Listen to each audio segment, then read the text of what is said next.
Bà xuất đây thì chơi từng ngọc nia ở nơi trong video mới nhất trong năm bằng hai nhằm pi được điệpในការប្រើប្រាស់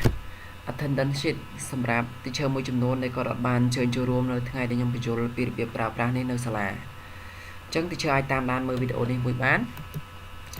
ដោយយើងមាន Excel មួយនេះបន្តិចទៀតខ្ញុំផ្ញើ Excel នេះទៅឲ្យអញ្ចឹង teacher បើក Excel នេះទាំងអស់គ្នាមកជាយើងនឹងឃើញមាន4 tab ណាមាន attendance quiz homework ហើយនិង monthly test ជាយើងកលេចទៅមក attendance ទាំងអស់គ្នាដំបូងឡើយបាទដំបូងឡើយ teacher ទៅដូរអាខែនេះសិន click ទៅកន្លែងខែនេះមកដូរតាមខែនីមួយៗឧទាហរណ៍ខែនេះ November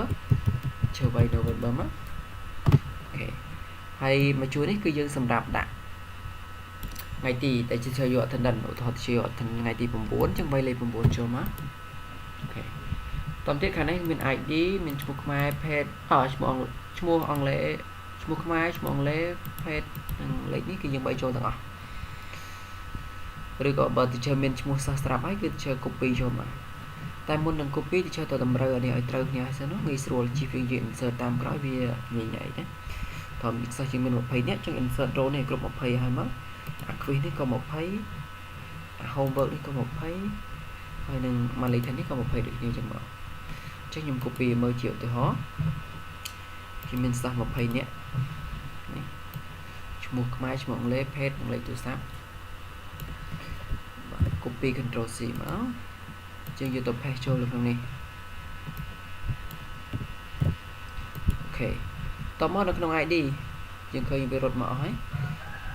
ID គឺយើងចេះទៅវាយចូលគ្រប់ទាំងអស់តម្រូវទៅតាម ID សិស្សនីមួយៗតែនៅក្នុងឧទាហរណ៍ជាខ្ញុំសូមវាយជាលេខរៀងងាយស្រួលខ្ញុំថាសល់ KP 001ជាលេខខ្ទង់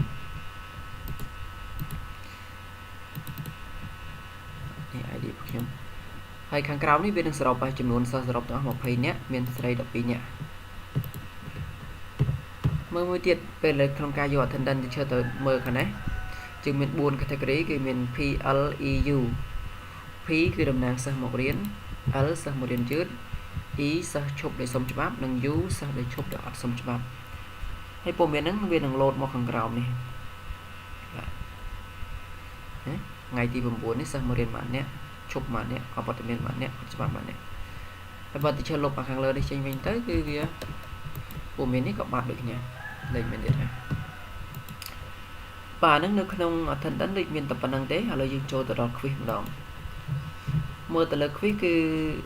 ID ឈ្មោះខ្មែរឈ្មោះអង់គ្លេស page នេះវារត់មកអូតូទាំងអស់ហើយខ្ញុំបាច់ចាំវាយចូលម្ដងទៀតក៏មិនបាច់ចាំ copy ម្ដងទៀតដែរគឺវារត់មកអូតូហើយអាខែនេះក៏ teacher មិនចាំបាច់វាយម្ដងទៀតដែរគឺវារត់ចូលអូតូដូចគ្នាអញ្ចឹងអ្វីដែលកន្លែង teacher ត្រូវវាយចូលគឺកន្លែងនេះគឺថ្ងៃទីនេះថ្ងៃទីដែល teacher យកបន្ទុក quiz គុណសិស្សហ្នឹងឧទាហរណ៍ថ្ងៃនេះថ្ងៃទី9អញ្ចឹង teacher វាយមកតែជាការងាយស្រួលមួយ teacher ប្រើ shortcut ទៅលឿន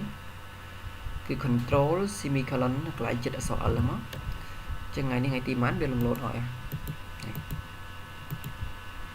ហើយបន្តមកស្រង់បន្ទុកចូលមកទៅបាន9គុណសិស្សនេះមក3 7 6ជាងមកតែហើយបន្ទុកសរុបនៅក្នុង quiz គឺយើង 10% នេះវាអត់លត់លើសពីនឹងទេ complete នៅខាងក្រោមនេះគឺ teacher ទៅសរសេរចំនួនបន្ទុកសរុបថាថ្ងៃទី9នេះបន្ទុកសរុបលើ quiz គឺ10បន្ទុកជាង3លេខ10ចូលមកណាអូខេហើយបើសិនជា teacher គិតថាប៉ុណ្ណឹងតិចពេកចង់ថែម quiz ឲ្យច្រើននេះ teacher insert កន្លែងនេះមក insert time វារត់ទៅហើយមួយទៀតនៅក្នុង homework និង quiz គឺអត់មានអីខុសគ្នាទេដូចគ្នាទាំងអស់បើខ្ញុំមិនចាំបាច់ប្រាប់អីច្រើនទេកន្លែងនេះគឺដូចគ្នាទាំងអស់ទេចូលទៅដល់ monthly test ដំបូងឡើយជឿទៅកែខាងលើនេះសិននេះឧទាហរណ៍ជារបស់ខ្ញុំទេយកទៅជឿកែតាមហ្នឹងហើយអ្វីគឺវារត់អូតូមកទាំងអស់នៅសល់តែ2 plot នេះគឺជាកន្លែងដែល teacher ទៅវាយចូលហើយទៅសេចូលគឺបន្ទុក morality របស់សិស្សហើយនឹងបន្ទុកប្រឡងប្រចាំខែរបស់សិស្សជួយវាយចូលតែប៉ុណ្្នឹងមកហើយ print ចេញមកលទ្ធផលវានឹងរត់អូតូទាំងអស់ហើយចឹងវាចំណេញពេលរបស់យើងហើយខាងក្រោមនេះក៏ដូចគ្នាដែរយើងមានបន្ទុកចំនួនសិស្សជាប់ប្រមាណភាគរយធ្លាក់ប្រមាណភាគរយហ្នឹងវាចេញមកបើមានប៉ុណ្្នឹងអី បើតែខ្ញុំមានចម្ងល់អីអាច call តាក់ទងសួរខ្ញុំបានណាបាទអរគុណច្រើនសម្រាប់ការតាមដានទស្សនាវីដេអូមួយនេះ